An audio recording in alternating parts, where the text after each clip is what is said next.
Desde janeiro, o filho de Bolsonaro conseguiu ampliar o diálogo com o eleitorado de centro. Ao mesmo tempo, Lula apresentou oscilação negativa nos índices e demonstrou uma tendência de queda em sua aprovação junto ao eleitorado. Aí vem o Fabiano, na mesma linha. O sucesso até agora de Flávio Todes Bolsonaro. Vai ver o que comentar do Todes, né? A galera ficou reclamando, mas eu achei que foi aquela típica coisa do falem mal, mas falem de mim. Não muda nada na minha vida. Algum de vocês acham que algum Bolsonaro, em algum momento da sua carreira política, vai apoiar linguagem neutra? Não força a barra, né? A maioria ampla do eleitorado brasileiro já tem candidato consolidado para as eleições presidenciais deste ano. Por isso que é importante converter o petista. E tá na mão de vocês. Não há dúvidas, por exemplo, que a maioria esmagadora do voto ocorrido nas cidades do interior do Nordeste será para o Lula. No caso dos municípios do Sul, para o anti-Lula da vez. Classes e segmentos estão consolidados. Estão poucos eleitores a serem disputados. Em geral, centristas irão escolher o que consideram menos pior. Quem souber conquistá-los vence. O que vemos neste começo de ano é Lula continuar a assinar para os seus, como se viu no caso da Escola Acadêmicos de Niterói e seu enredo sobre os conservadores em conserva. Parabéns aí para essa escola, viu? Parabéns de verdade. Com certeza foi algum bolsonarista infiltrado que fez aquilo ali. Não é possível, não. Não pode ter sido erro, não. Foi muito bem feito para ser só um erro. Mas muito bem feito foi algum bolsonarista infiltrado, gente. Já Flávio tem atuado como apaziguador, tanto das brigas internas rotineiras de seu campo, quanto externamente, quando se apresenta como conciliador. Tenta vestir o figurino de Bolsonaro moderado, que não só se vacinou, como até pode falar todes. A pesquisa Atlas, divulgada nesta quarta, mostra o êxito parcial desse figurino. Flávio aparece numericamente à frente de Lula. A questão é que Flávio tem margem para desagradar a direita. Afinal, esse espectro e votar nele da mesma maneira, sobretudo no segundo turno. Pode posar de bom moço, que não quer destruir o sistema institucional, pode até pedir voto para a turma aí dos arco-íris. Lula, por sua vez, ainda não faz o mesmo movimento do ponto de vista de acenar aos valores desses moderados.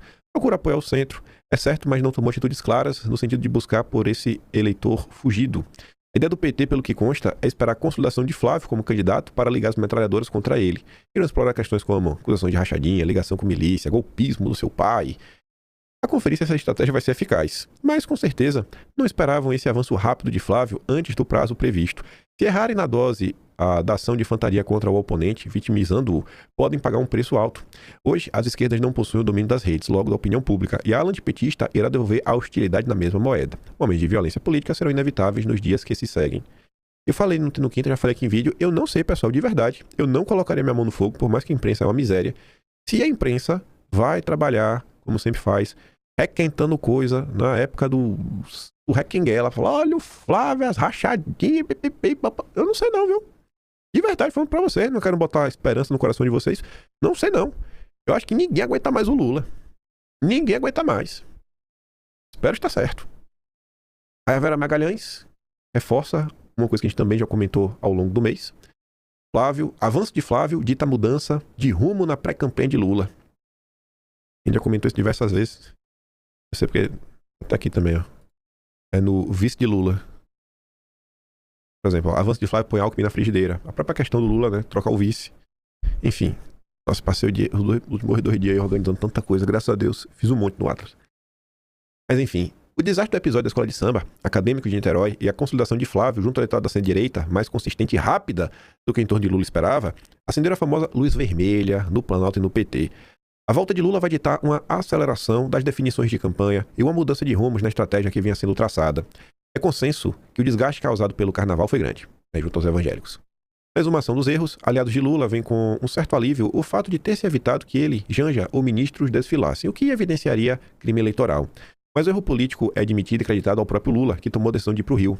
A ordem é, com a volta de Lula da Coreia, acelerar as definições da chapa presidencial e dos palanques nos estados, sobretudo São Paulo e Minas, os mais intricados e estratégicos. A possibilidade de Alckmin perder seu lugar como vice é bem menos ventilada em Brasília, que nas elucubrações que dirigentes partidários fazem conversas, né, com jornalistas. Vai ser dos dois, vai ficar como Sola e tudo mais. Não sei se é bem assim não, viu? Lula tá querendo pra valer o apoio do MDB e do Republicanos. Pelo menos garantir que ambos fiquem neutros e que deixe aí determinados estados apoiarem o Lula.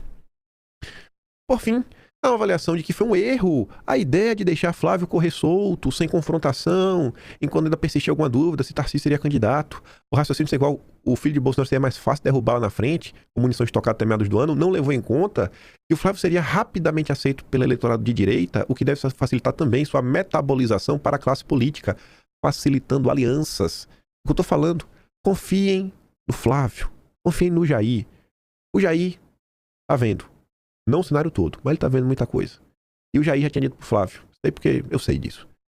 Deixa pra decidir o vice, Flávio. Mas já não der mais. Já tá assim pra terminar o prazo, tu vai lá e decide. Esquece esse papo de vice por hora. Foca em fortalecer o Flávio. Dê poderes pra ele. Fica metabolizado. Chegar grande. Não é pra ele chegar. É pro Centrão vir em busca do Flávio, pedir por favor, pra ver se obtém algum tipo de espaço. Por fim, o repique de rejeição de Lula é visto como reversível. Eu acho que não, viu? O eixo da campanha será mostrar que o presidente estaria do lado do povo brasileiro em contraposição ao chamado andar de cima. Nessa linha, assim, na qual estaria o crime organizado, estavam os escritores poderosos do mundo financeiro e também da política. Nessa linha, olha essa aqui, né? Maravilhoso. A ordem do Lula é deixar a Polícia Federal estourar o que houver para aparecer no caso Master e não afetar o Lula.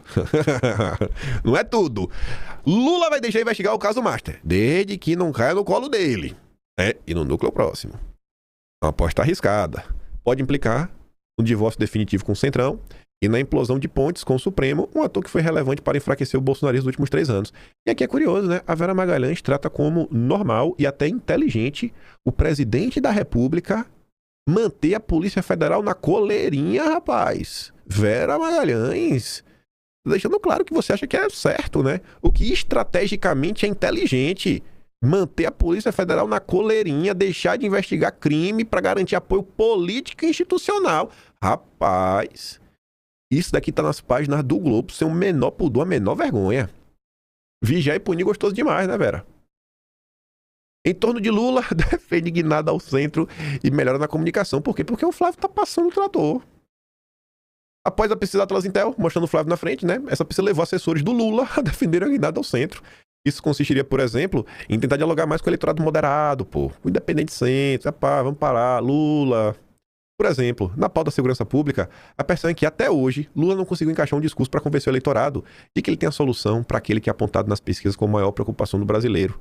Uma fonte relatou à CNN que não é preciso adotar o discurso da direita, que bandido bom é bandido morto, mas que é possível ser mais firme na defesa de punição a criminosos. Outro exemplo dado é na tentativa de uma melhor relação com os evangélicos, né? Agora vai. Depois do carnaval, tá bom. Estão perdidos. Aí veio o Levac. Lula não tem escolhas fáceis neste momento da campanha eleitoral. Que bom. Lula só tem decisões difíceis pela frente em matéria de eleições. E a inação, sua postura favorita em crise, não é opção, né? O Lula gosta de ficar parado e deixa o pau torar dessa vez. Não vai dar. Em boa parte, a situação em que se encontra foi criada pelo próprio Lula. É a de julgar que ferramentas que funcionaram antes vão funcionar sempre. O sinal de que as coisas não são mais como há 20 anos se acumularam. Mas Lula insistiu em mais do mesmo. Que é, na sua essência, o tipo de política assistencialista populista que hoje está no cardápio de todas as colorações. O povo sabe, independente de quem vencer, o Bolsa Família não vai acabar. Para! Ou seja, não é mais um programa que só está na esquerda. E não há quem dispute eleições hoje sem apelar a essa seção do supermercado do marketing eleitoral. O fato de a eleição estar aberta para um Lula que se acha imbatível deveria ser um grave sinal de alerta para ele. Pois, embora o saco de bondades e a gastança tenham sido instrumentos que avisou que utilizaria, sua estratégia, sua estreita margem de vitória não se ampliou. Ao contrário, mesmo com o gás do povo, a isenção do imposto de renda, a diferença parece exígua e ameaçada apesar dos graves erros estratégicos de seus principais adversários.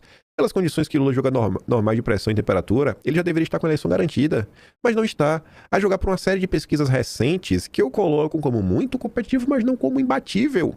Isso se deve a um fator que ele jamais seria capaz de reconhecer. Deve-se a ele mesmo, a fadiga de material que a figura política de Lula representa. O problema é o que fazer. Não tem. Só trocando Lula por outra pessoa. Um outro sinal de perigo para Lula é o fato, segundo as pesquisas, de que já não há um adversário ideal a ser enfrentado. Todo mundo vence ele. Todo mundo não, né? O Flávio vence ele. Se era o adversário ideal. Lula lidera o campeonato da rejeição, algo a ser considerado com muita gravidade quando se constata que as eleições, em boa medida, são um plebiscito sobre ele. Ele subestima também o peso que valores ou costumes, chama-se como quiser, assumiram na formação da interação de voto, que raramente é, diga-se de passagem, em função de um só aspecto da realidade percebida pelos eleitores.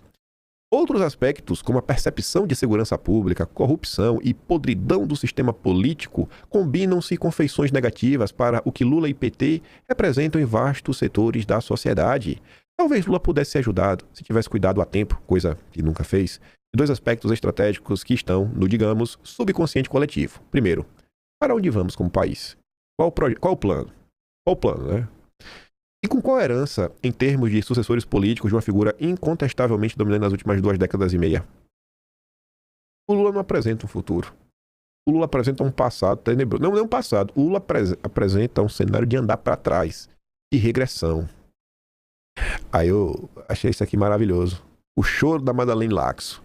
A esquerda que elegeu Flávio Bolsonaro no primeiro turno. Ela compartilha ali que Érica Hilton deve ser indicada presidente de comissão da mulher da Câmara. Maravilhoso. 100% técnico. Érica Hilton presidindo a comissão da mulher 100% técnico. 100% técnico. Entendedores entenderão.